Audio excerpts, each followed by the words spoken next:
10ನೇ ತರಗತಿಯ ಗದ್ಯಪಾಠ 1 ನಮ್ಮ ಭಾಷೆ. ಈ ಗದ್ಯ ಭಾಗವನ್ನು ಎಂ ಮರಿಯಪ್ಪ ಭಟ್ಟರು ರಚಿಸಿರುವ ಕನ್ನಡ ಸಂಸ್ಕೃತಿ ಪ್ರಬಂಧ ಸಂಕಲನ ಕೃತಿಯಿಂದ ಆಯ್ದುಕೊಳ್ಳಲಾಗಿದೆ. ಎಂ ಮರಿಯಪ್ಪ ಭಟ್ಟರು ದಕ್ಷಿಣ ಕನ್ನಡ ಜಿಲ್ಲೆಯ ಪುತ್ತೂರು ತಾಲೂಕಿನ ಕಬಕ ಗ್ರಾಮದಲ್ಲಿ 1906ರಲ್ಲಿ ಜನಿಸಿದರು. ಬಹುಭಾಷಾ ವಿದ್ವಾಂಸರಾದ ಅವರು ದ್ರಾವಿಡ ಭಾಷೆಗಳನ್ನು ತುಲನಾತ್ಮಕ ಅಧ್ಯಯನ ಮಾಡುವುದರೊಂದಿಗೆ ನಿಘಂಟು ರಚನೆಯಲ್ಲಿ ಅನುಪಮ ಸೇವೆಯನ್ನು ಗೈದವರು. ಮದ್ರಾಸು ವಿಶ್ವವಿದ್ಯಾನಿಲಯದಲ್ಲಿ ಕನ್ನಡ ಪ್ರಾಧ್ಯಾಪಕರಾಗಿ ದುಡಿದವರು. ತುಳು ಇಂಗ್ಲಿಷ್ ನಿಘಂಟು, ಅಭಿನವ ಮಂಗರಾಜನ ನಿಘಂಟು, ಜಾತಕ ತಿಲಕಂ, ಛಂದಸ್ಸಾರ ಮೊದಲಾದ ಕೃತಿಗಳನ್ನು ರಚಿಸಿದ್ದಾರೆ. ಕರ್ನಾಟಕ ಸರ್ಕಾರದ ಪುರಸ್ಕಾರ, ಸಾಹಿತ್ಯ ಅಕಾಡೆಮಿ ಪ್ರಶಸ್ತಿಗಳು ಇವರಿಗೆ ಲಭಿಸಿವೆ. ಭಾಷೆ ಸಂವಹನ ಮಾಧ್ಯಮ. ಅದು ಮಾತು ಮತ್ತು ಬರೆಹ ರೂಪದಲ್ಲಿ ಅಭಿವ್ಯಕ್ತಗೊಳ್ಳುತ್ತದೆ. ಅದನ್ನು ಶ್ರವಣ, ಚಾಕ್ಷುಷ ಎಂದು ಪರಿಗಣಿಸಿದೆ. ಮಾತಿನ ಸಾಂಕೇತಿಕ ರೂಪವೇ ಬರಹ. ಭಾಷೆಗೆ ರೂಪ, ಆಕಾರ, ಭೌತಿಕ ಅಥವಾ ರಾಚನಿಕ ಗುಣಗಳೇನೂ ಇಲ್ಲ. ಅದು ಪ್ರಾದೇಶಿಕವಾಗಿ ಸನ್ನಿವೇಶವನ್ನು ಅರ್ಥೈಸುವ ಹೊಂದಾಣಿಕೆ ಕೆಲಸವನ್ನು ಪ್ರಾತಿನಿಧಿಕವಾಗಿ ನಿರ್ವಹಿಸುತ್ತದೆ. ಮಾನವನಿಗಿರುವ ಚಿಂತಿಸುವ, ಪರಿಭಾವಿಸುವ, ಸದಾ ಚೈತನ್ಯದಾಯಕವಾಗಿ ಪ್ರತಿಕ್ರಿಯಿಸುವ ಬೌದ್ಧಿಕ ಶಕ್ತಿಯೇ ಇದಕ್ಕೆ ಹಿನ್ನೆಲೆ. ಅದರ ಸಾಧ್ಯತೆಯ ಪರಿಣಾಮವೇ ಸಂವಹನ. ಕನ್ನಡ ಭಾಷೆ ಮತ್ತು ಸಾಹಿತ್ಯಕ್ಕೆ ಸುಮಾರು 2000 ವರ್ಷಗಳ ಸುದೀರ್ಘ ಇತಿಹಾಸವಿದೆ. ಅದು ಇತರ ಭಾಷೆ, ಸಾಹಿತ್ಯ, ಸಂಸ್ಕೃತಿಯಿಂದ ಪ್ರಭಾವಿತವಾದರೂ ದೇಸಿಯನ್ನು ಬಿಟ್ಟಿಲ್ಲ. ಸ್ವತಂತ್ರವಾಗಿ ಬೆಳೆದು ಬಂದಿದೆ. ಅದರ ಸಾಂಸ್ಕೃತಿಕ ಮಹತ್ವವನ್ನರಿಯುವುದು ಈ ಗದ್ಯಭಾಗದ ಉದ್ದೇಶ. ನಮ್ಮ ಸುತ್ತಮುತ್ತಲಿನವರೊಡನೆ ವ್ಯವಹರಿಸುವುದಕ್ಕೆ ಹಾಗೂ ವಿಚಾರ ವಿನಿಮಯ ಮಾಡುವುದಕ್ಕೆ ಭಾಷೆ ಒಂದು ಅಮೂಲ್ಯ ಸಾಧನ. ಇಂಥ ಅಮೂಲ್ಯವಾದ ಆ ಭಾಷೆಯ ಉತ್ಪತ್ತಿ ಎಂದು ಮತ್ತು ಹೇಗಾಯಿತು ಎಂಬ ಪ್ರಶ್ನೆಗೆ ಸರಿಯಾದ ಉತ್ತರ ಹೇಳುವುದು ಕಷ್ಟಸಾಧ್ಯ. ಭಾಷೆಯ ಮೂಲವನ್ನು ಮಾನವನು ಕಂಡುಹಿಡಿಯುವುದೆಂದರೆ ನಿರೀಕ್ಷಕನು ನಿರೀಕ್ಷಣೆಯ ವಸ್ತುವು ಒಂದೇ ಆದಂತೆಯೇ ಸರಿ. ಮಾನವನು ತನ್ನ ವಿಶಿಷ್ಟ ಮೇಧಾಶಕ್ತಿಯಿಂದ ಜಂಗಮ ಜಗತ್ತಿನ ಇತರ ಜಂತುಗಳಿಗಿಂತ ಭಿನ್ನವಾಗಿದ್ದಾನೆ. ಮಕ್ಕಳಿಗೆ ಮೊಲೆಯೂಡುವ ಎಲ್ಲ ಪ್ರಾಣಿಗಳೂ ಚಲನವಲನಗಳ ವಿಷಯವಾಗಿ, ಆಹಾರ ವಿಚಾರಗಳ ವಿಚಾರವಾಗಿ ತಮ್ಮ ಮಕ್ಕಳಿಗೆ ಸಹಜವಾಗಿ ತರಬೇತು ಕೊಡುವುದನ್ನು ಕಾಣುತ್ತೇವೆ. ಅನುಕರಣದಿಂದ ಕಿರಿಯವು ಹಿರಿಯ ಪ್ರಾಣಿಗಳಂತೆ ಕಾರ್ಯ ಮಾಡುವುದನ್ನು ಕಲಿಯುತ್ತವೆ. ಇಲ್ಲಿಗೆ ಅವುಗಳ ಸಾಮಾನ್ಯ ಸಂಸ್ಕೃತಿ ಮುಗಿಯಿತು. ಮಾನವನಾದರೂ ತನ್ನ ಸಮಕಾಲೀನ ಜನತೆಯದು ಮಾತ್ರವೇ ಅಲ್ಲ, ಗತಕಾಲದ ಹಿರಿಯರ ಜ್ಞಾನಾನುಭವಗಳ ಸಾರ ಸರ್ವಸ್ವವನ್ನೂ ಉಳಿಸಿಕೊಂಡು ಬೆಳೆಸಬಲ್ಲ. ಇದಕ್ಕೆ ಮೂಲ ಸಾಧನ ಭಾಷೆ. ಭಾಷೆಯ ಪ್ರಯೋಜನ ಮನುಷ್ಯನಿಗೆ ಇಲ್ಲದೆ ಹೋಗಿದ್ದರೆ ಆತ ಬರಿಯ ಜಂತುವಾಗಿಯೇ ಉಳಿಯುತ್ತಿದ್ದ. ಭಾಷೆ ಇದ್ದು ಅದರ ಪೀಯೂಷವನ್ನು ಕುಡಿದು ಅರಗಿಸಿಕೊಳ್ಳದ, ಅಂತೆಯೇ ಕರ್ಮವೆಸಗದ ವ್ಯಕ್ತಿ ಜಂತುವೇ ಸರಿ.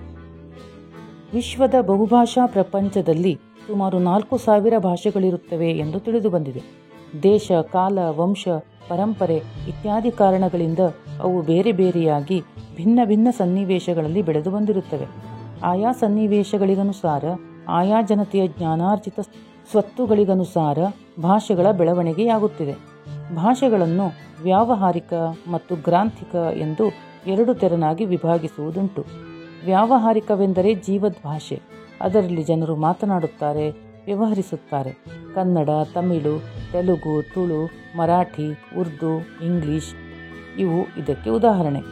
ಗ್ರಾಂಥಿಕವೆಂದರೆ ಅಭಿವೃದ್ಧಿ ಹೊಂದಿ ಗ್ರಂಥ ರಚನೆಯಲ್ಲಿ ಉಪಯೋಗವಾದ ಭಾಷೆ. ಸಂಸ್ಕೃತ, ಕನ್ನಡ, ಇಂಗ್ಲಿಷ್, ಪಾಳಿ ಇತ್ಯಾದಿ ಈ ವರ್ಗಕ್ಕೆ ಉದಾಹರಣೆ. ಎಲ್ಲ ವ್ಯಾವಹಾರಿಕ ಭಾಷೆಗಳು ಗ್ರಾಂಥಿಕವಾಗಬೇಕಿಲ್ಲ. ತುಳು ಒಂದು ಸುಂದರ ವ್ಯಾವಹಾರಿಕ ಭಾಷೆ, ಆದರೆ ಅದು ಗ್ರಾಂಥಿಕ ಭಾಷೆಯಲ್ಲ. ಹಾಗೆಯೇ ಎಲ್ಲ ಗ್ರಾಂಥಿಕ ಭಾಷೆಗಳು ಇಂದು ವ್ಯಾವಹಾರಿಕವಾಗಿ ಇರುವುದಿಲ್ಲ. ದೇವಭಾಷೆ ಎನ್ನಿಸಿಕೊಂಡ ಸಂಸ್ಕೃತ ಸರ್ವಸಂಪನ್ನತೆಯಿಂದ ಕೂಡಿದ ಗ್ರಾಂಥಿಕ ಭಾಷೆಯಾಗಿದೆ. ಆದರೆ ಇಂದು ಯಾವೊಂದೂ ಪ್ರದೇಶದಲ್ಲಿಯೂ ಅದು ವ್ಯಾವಹಾರಿಕ ಭಾಷೆಯಾಗಿರುವುದಿಲ್ಲ. ನವಶಿಲಾಯುಗದ ಮಾನವ ಸಂಚಾರಿ ಜೀವನವನ್ನು ತ್ಯಜಿಸಿ ಒಂದೆಡೆ ಬೀಡು ಬಿಟ್ಟು ಆಸ್ತಿ, ಮನೆ, ಬದುಕು ಮೊದಲಾದ ಭಾವನೆಗಳನ್ನು ತಳೆಯುವುದಕ್ಕೆ ಎಂದು ಮೊದಲು ಮಾಡಿದನೋ ಅಂದು ಅವನಿಗೆ ಲೆಕ್ಕವಿಡುವ ಅವಶ್ಯಕತೆ ಉಂಟಾಯಿತು. ಇದೇ ಲಿಪಿಯ ಉಗಮದ ಕಾಲವೆನ್ನುವರು. ಇದು ಸಹಜವೆಂಬುದನ್ನು ಪ್ರಸ್ತುತ ಉದಾಹರಣೆಯೊಂದರಿಂದ ಸಾಧಿಸಬಹುದು. ಯಾವ ಓದು ಬರಹವಿಲ್ಲದ ಹಳ್ಳಿಯ ಕೆಲಸಗಾರನಾದರೂ ಸರಿಯೇ ತಾನು ದಿನಗೆಲಸಕ್ಕೆ ಹೋದ ಲೆಕ್ಕವನ್ನು ಗೋಡೆಯ ಮೇಲೆ ದಿನಂಪ್ರತಿ ಒಂದೊಂದು ಗೆರೆ ಎಳೆದು ಗುರುತಿಸಿ ಕೊನೆಯಲ್ಲಿ ಎಣಿಸಿ ಲೆಕ್ಕ ಹಾಕಿ ಸಂಬಳವನ್ನು ಪಡೆಯುತ್ತಾನೆ. ಹಾಲು ಮಾರುವವರು ಹೀಗೆಯೇ ಲೆಕ್ಕವಿಡುವುದುಂಟು. ಪ್ರಾಕ್ತನ ವಿಮರ್ಶಕ ಸುಮರ್, ನೈಲ್, ಕ್ರಿಟಗಿರಿ ಇತ್ಯಾದಿ ಪ್ರದೇಶಗಳಲ್ಲಿ ಉಪಲಬ್ಧವಾದ ಅತ್ಯಂತ ಪುರಾತನ ಅವಶೇಷಗಳಲ್ಲಿ ವ್ಯಾಪಾರ ವ್ಯವಹಾರ ಲೆಕ್ಕಗಳಿಗೆ ಸಂಬಂಧಿಸಿದ ಈ ಬಗೆಯ ಲಿಪಿ ಸಾಕ್ಷ್ಯಗಳನ್ನು ಕಂಡುಕೊಂಡಿದ್ದಾರೆ. ಇದೇ ಲಿಪಿಯ ಮೊದಲಿನ ಜಾಡು. ಮುಂದೆ ಮಾನವನಿಗೆ ಬಿಡುವು ಹೆಚ್ಚಿದಂತೆ ಜೀವನದ ಸೌಕರ್ಯಗಳನ್ನು ವಿಶಿಷ್ಟ ಮೇಧಾಶಕ್ತಿಯಿಂದ ಅಭಿವೃದ್ಧಿಗೊಳಿಸುತ್ತಾ ಹೋದಂತೆ ತನ್ನ ಆಗುಹೋಗುಗಳನ್ನು ಸುಖ ದುಃಖಗಳನ್ನು ಕಾವ್ಯರೂಪಕ್ಕೆ ಇಳಿಸುವ ಮಾರ್ಗವನ್ನು ಕಂಡುಕೊಂಡಿರಬೇಕು. ಸಾಹಿತ್ಯ ವಿವಿಧ ರೂಪದಲ್ಲಿ ಬೆಳೆದಿರಬೇಕು. ಲೆಕ್ಕಪತ್ರಗಳನ್ನಿಡಲು ಉಪಯುಕ್ತವಾದ ಮೂಲಲಿಪಿಯನ್ನು ಮತ್ತಷ್ಟು ಪರಿಷ್ಕರಿಸುತ್ತಾ ಸುಂದರವಾದ ಸಾಹಿತ್ಯ ಕೃತಿಗಳನ್ನು ಬರೆದಿಡುವುದನ್ನು ಮಾನವ ಕಲಿತುಕೊಂಡ. ಆ ಲಿಪಿಯ ಮೂಲಕ ಪರಂಪರೆಯಿಂದ ಬಂದ ಎಷ್ಟೋ ವಿಷಯಗಳನ್ನು ಬರೆದಿಡಲು ಸಾಧ್ಯವಾಯಿತು. ಜ್ಞಾನ ಭಂಡಾರ ಭದ್ರವಾಯಿತು. ಸಂಸ್ಕೃತಿಯ ಇತಿಹಾಸ ಉಳಿಯಿತು.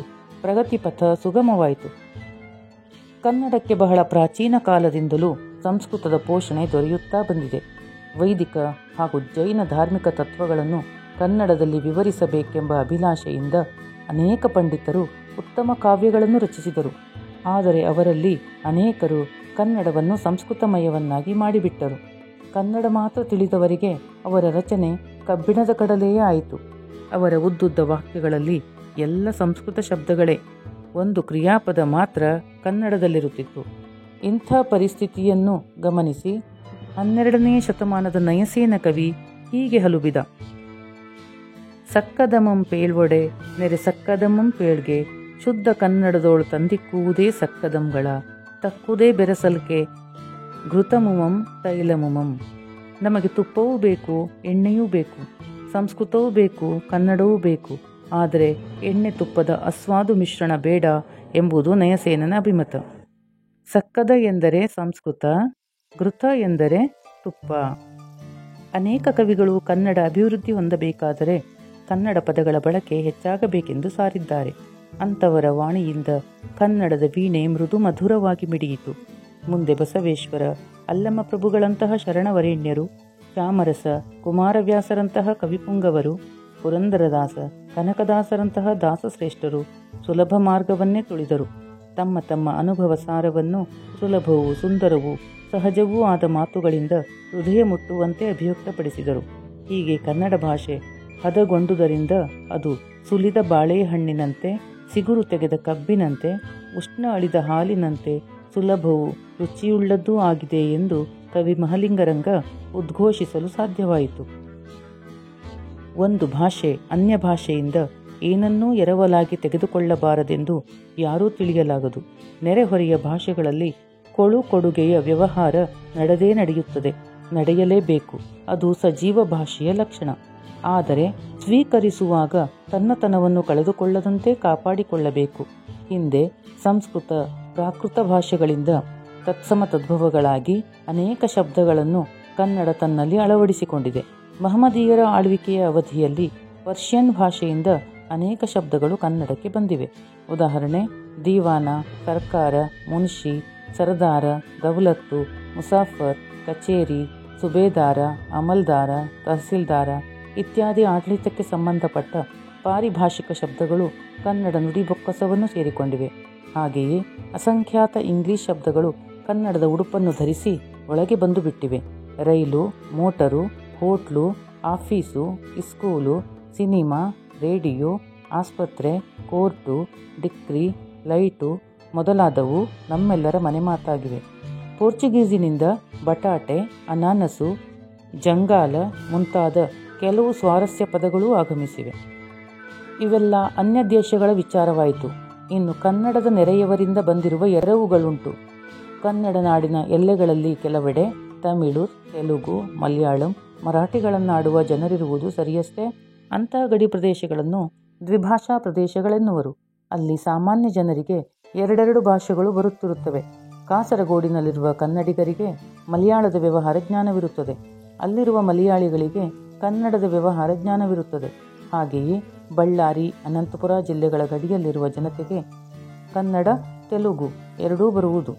ಸ್ವಾಭಾವಿಕವಾಗಿ ಗಡಿಜನರ ವ್ಯವಹಾರ ಸಂಪರ್ಕಗಳಿಂದ ನೆರೆ ಮಾತುಗಳಲ್ಲಿ ಕೊಡುಗೆ ನಡೆಯುತ್ತಲೇ ಇದೆ. ಇದರಿಂದ ಕನ್ನಡವೂ ಅದರ ನೆರೆ ನುಡಿಗಳು ಪರಸ್ಪರ ಎರವುಗಳಿಂದ ಅಭಿವೃದ್ಧಿ ಹೊಂದುತ್ತಲಿವೆ. ಭಾಷೆಯಲ್ಲಿದ್ದ ಸಾಮಗ್ರಿಯನ್ನೇ ಉಪಯೋಗಿಸಿಕೊಂಡು ಭಾಷಾಭಿವೃದ್ಧಿಯನ್ನು ಮಾಡುವ ಇನ್ನೊಂದು ವಿಧಾನ ನುಡಿಗಟ್ಟುಗಳಿಗೆ ಸೇರಿದುದು.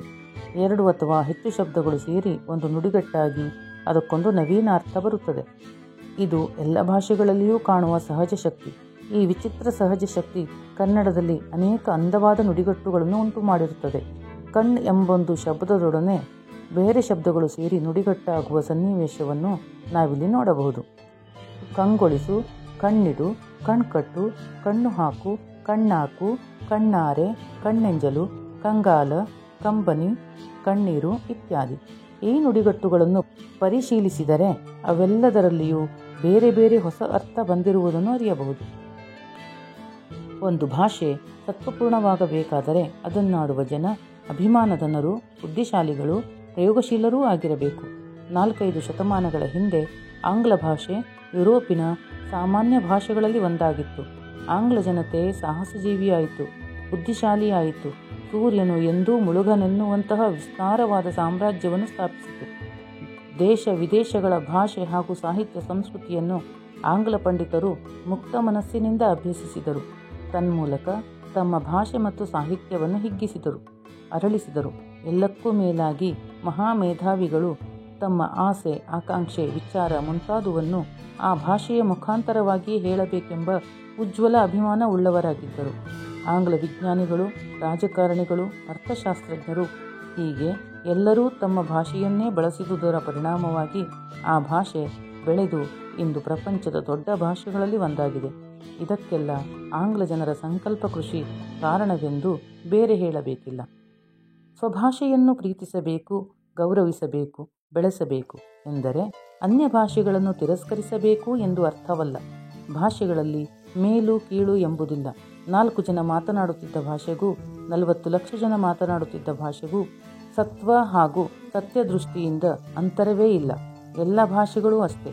ಒಬ್ಬ ತಾಯಿಯ ಗಾನದ ಶ್ರುತಿಯಂತೆ ಎಲ್ಲಕ್ಕೂ ಅಷ್ಟೇ ಸ್ಥಾನವಿದೆ.